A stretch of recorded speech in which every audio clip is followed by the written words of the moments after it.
Rain streaked down the windows of the Ashford, one of the city's most exclusive rooftop restaurants, blurring the skyline into smears of gold and gray. Claire Whitfield sat at a corner table, her back straight, her expression composed in the way only years of boardroom training could produce. While across from her, a man named Preston Kane talked for the 11th straight minute about his hedge funds quarterly returns. Claire was 34 years old and the CEO of Whitfield Dynamics, a biotech firm she had built from her father's failing pharmaceutical patents into one of the most valuable companies in the country. She had negotiated with senators, fired executives twice her age without blinking, and once closed a 9-figure acquisition over a single phone call from an airport terminal. But nothing in her professional arsenal had prepared her for the particular exhaustion of sitting through a blind date arranged by her mother, who insisted that Claire's life was missing something money couldn't buy. So obviously the fund outperformed the S&P by 4 points last quarter, Preston said, swirling his wine with the practiced motion of a man who had learned it from a movie, which frankly, given the volatility, Claire nodded, not because she cared, but because nodding required less energy than speaking. She glanced toward the window, watching rain slide down the glass, wondering exactly which of her mother's country club friends she needed to have a firm conversation with about never doing this again. It was then that she noticed him, the waiter, refilling water glasses 2 tables over. He moved with an unhurried, careful precision, the kind that came not from training, but from actually paying attention to the people he served. He was tall, with dark blonde hair slightly overgrown at the collar, sleeves of his white dress shirt rolled to the elbow, forearms marked with the faint scars of someone who'd worked physical jobs before this one. When he reached the elderly couple at the table beside them, he crouched slightly to hear the woman better, nodding, laughing softly at something she said, entirely present in a way that made Claire, for reasons she couldn't articulate, unable to look away. "Claire?" Preston's voice cut back in. "You still with me?" "Sorry," she said, forcing her attention back. "You were saying the fund." "Right, the fund," he continued, undeterred, sliding seamlessly into a story about a yacht he'd chartered in Cabo that somehow connected back to his portfolio diversification strategy. By the time the waiter approached their table, Claire had already decided the evening was a write-off. She glanced at his name tag as he set down a water pitcher. "Daniel. Can I get you anything else?" Daniel asked, his eyes briefly meeting Claire's, and there was something steady in them, something that made her feel, oddly, like the only genuine question asked at that table all night. "We're fine," Preston answered for her, waving a dismissive hand without even glancing up.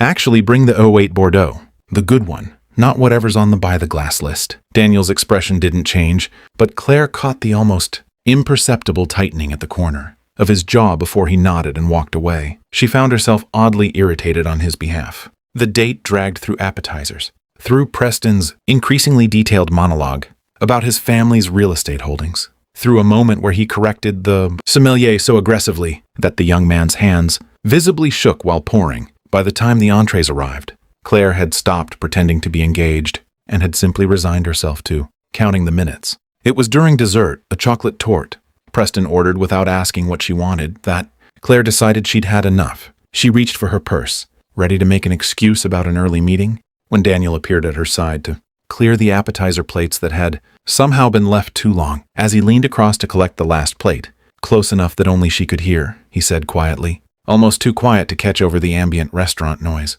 "If I were you, I'd stay. Not for him, just stay 10 more minutes. Trust me." Claire blinked, startled, her hand freezing halfway to her purse strap.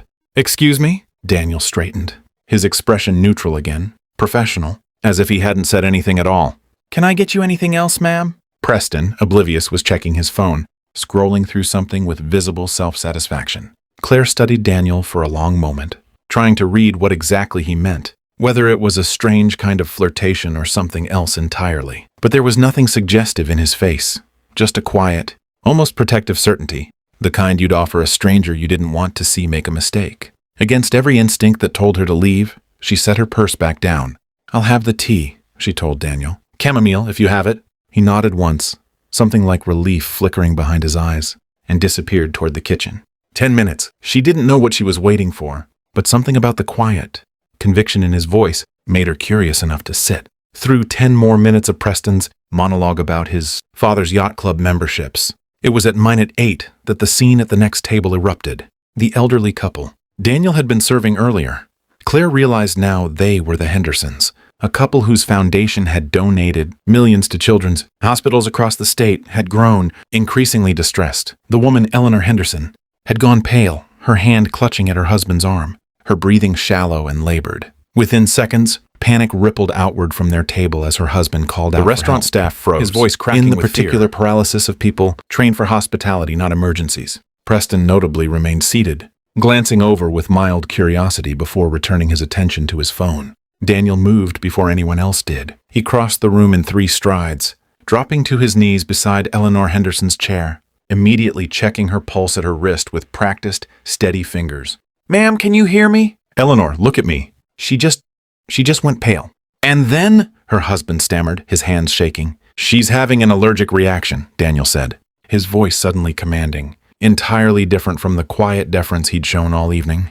"Does she carry an EpiPen? Purse, pocket, anything?" The husband fumbled through his wife's handbag with trembling hands until Daniel simply took it from him, searching methodically, pulling out a small case that contained exactly what he'd predicted. Within seconds, he'd administered the injection with the calm efficiency of someone who had done this before, then immediately began monitoring her breathing, counting under his breath, adjusting her position to keep her airway clear. "Someone call 911, he said, not looking up. "Tell them anaphylaxis. Epinephrine administered it." He glanced at his watch. 6:52 p.m. The restaurant manager, finally catching up to the crisis, fumbled for his phone. Claire, without thinking, had already risen from her seat and dialed emergency services herself. Relaying the information, Daniel called out in short, precise bursts while he continued monitoring Eleanor's vitals. By the time paramedics arrived 12 minutes later, Eleanor Henderson's breathing had stabilized enough that the lead paramedic, crouching to take over from Daniel, looked up at him with clear professional respect. "Good call on the timing. That's probably what kept her stable till we got here. You in the medical field?" "Used to be," Daniel said quietly, stepping back to give them room, his hands, Claire noticed now, slightly shaking, now that the adrenaline was fading. As the paramedics wheeled Eleanor Henderson out on a gurney, her husband gripping Daniel's hand tightly before following, the restaurant slowly exhaled back into its usual rhythm, though the atmosphere remained charged with the residue of crisis. Claire looked back at her table to find Preston still seated, entirely unmoved, sipping the last of his Bordeaux. "Well," he said, checking his watch, "that was certainly dramatic. Where were we?" Claire stared at him for a long moment, something crystallizing in her mind with absolute clarity. "We're done," she said simply, reaching for her purse. "Excuse me?" I said, "We're done, Preston. Thank you for dinner." She stood, smoothing her dress, and walked toward the small crowd still gathered near where Daniel stood, catching his breath against the wall near the kitchen entrance. "That was incredible," she said, and meant it more sincerely than she had said anything all evening. Daniel looked up, still slightly winded, and offered a tired half-smile. "Just doing what needed doing. You said you used to be in medicine." "ER nurse," he said. "Long time ago. Different life." "What happened?" He hesitated, glancing toward the kitchen doors as if debating whether to answer honestly. "My wife passed. Left me with a 6-year-old daughter and shifts that didn't work with daycare schedules. Waiting tables pays less, but the hours work. Priorities change." Claire studied him, something in his simple, unembellished honesty striking her far harder than anything. Preston had said all night, "I'm sorry." "It's been a few years," Daniel said. "We manage." She should have left it there, thanked him, tipped generously, gone home to the quiet, expensively decorated apartment where she spent most nights alone, with case files and quarterly reports. Instead, she found herself asking, "Can I buy you a coffee?" "Not tonight. You're clearly still on shift, but sometime." "I'd like to actually talk to someone who tells the truth for once." Daniel raised an eyebrow, surprised. "You're the CEO who was on that date." "I am. And you want to get coffee with your waiter." "I want to get coffee with the man who just saved someone's life while my date checked his stock portfolio," Claire said. "Yes." He studied her for a long moment, something cautious but curious in his expression. "I get off at 10 most nights. There's a diner 2 blocks from here, nothing fancy." "Nothing fancy sounds perfect," Claire said, and meant that too.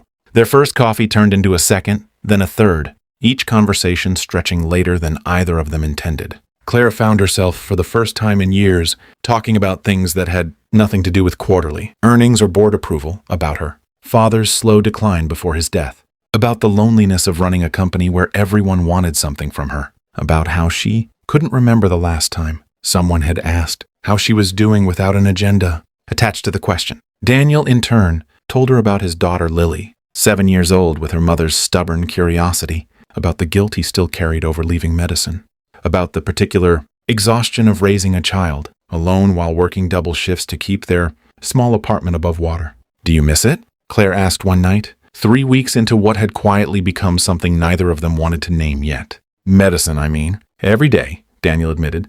But Lily needed a parent who came home at a decent hour more. Then the world needed one more ER nurse. That was the trade I made. "That's not a small thing to give up." "No," he agreed, but it was the right one. Claire found herself, against every instinct honed by years of guarded corporate relationships, falling for the quiet certainty in how he lived his life. Not chasing more, simply protecting what mattered. It was disorienting, how much more real it felt than anything she'd built her adult life around. Their relationship, once it became something they both acknowledged out loud, moved carefully, deliberately, shaped by the practical realities of Daniel's parenting, schedule, and Claire's demanding position. She met Lily for the first time at a small park near Daniel's apartment, feeling more nervous than she had during her company's IPO, watching this small, serious girl study her with the same careful scrutiny her father brought to everything. "Dad says you help sick people get better medicine," Lily said eventually. "Matter of fact, I try to," Claire said. "My company makes medicine that helps people. That's like what Dad used to do before he was a waiter." "Your dad's pretty amazing," Claire said, glancing at Daniel, who was watching the exchange with quiet apprehension.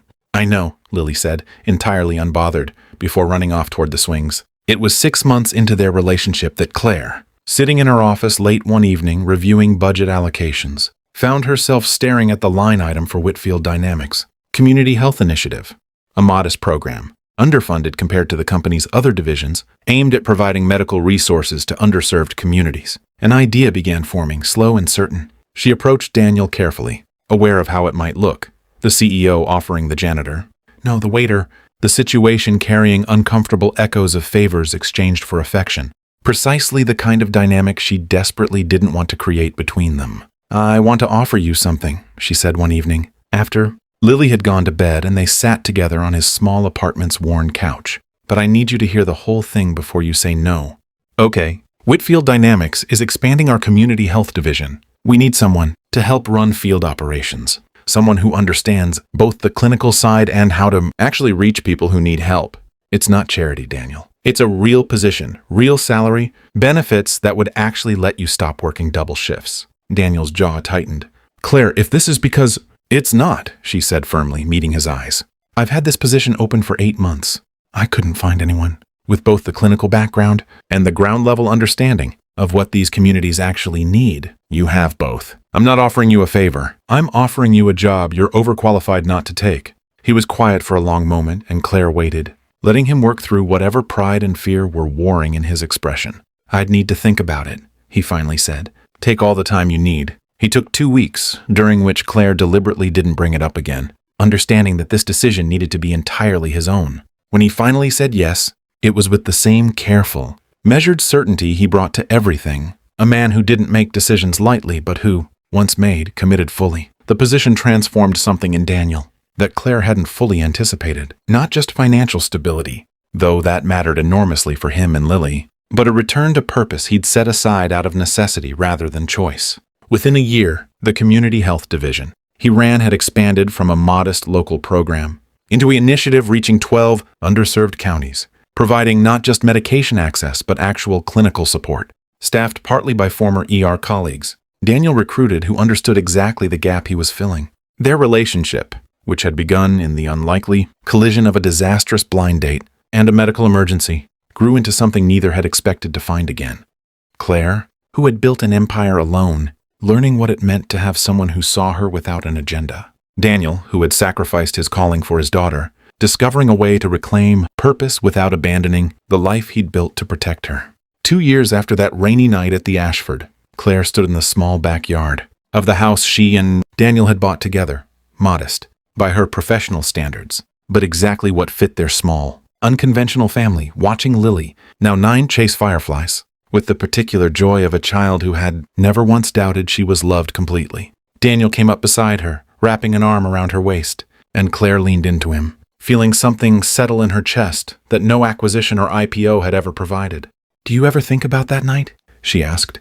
"What made you say something? You could have lost your job." Daniel considered the question seriously, watching his daughter's small silhouette dart between fireflies. In the fading light, I watched that man order for you without asking what you wanted. Watched you disappear a little more every minute you sat there. I figured if I was going to lose my job over anything, it might as well be for telling the truth to someone who looked like she needed to hear it. 10 more minutes, Claire said softly, remembering. Turned into a lot more than that, Daniel said, pressing a kiss to the top of her head. Turned into everything, Claire corrected, watching Lily's laughter carry across the yard, thinking of the life she'd built alone for so long, and the entirely better one she'd found in the space of 10 unplanned minutes. She almost didn't stay for.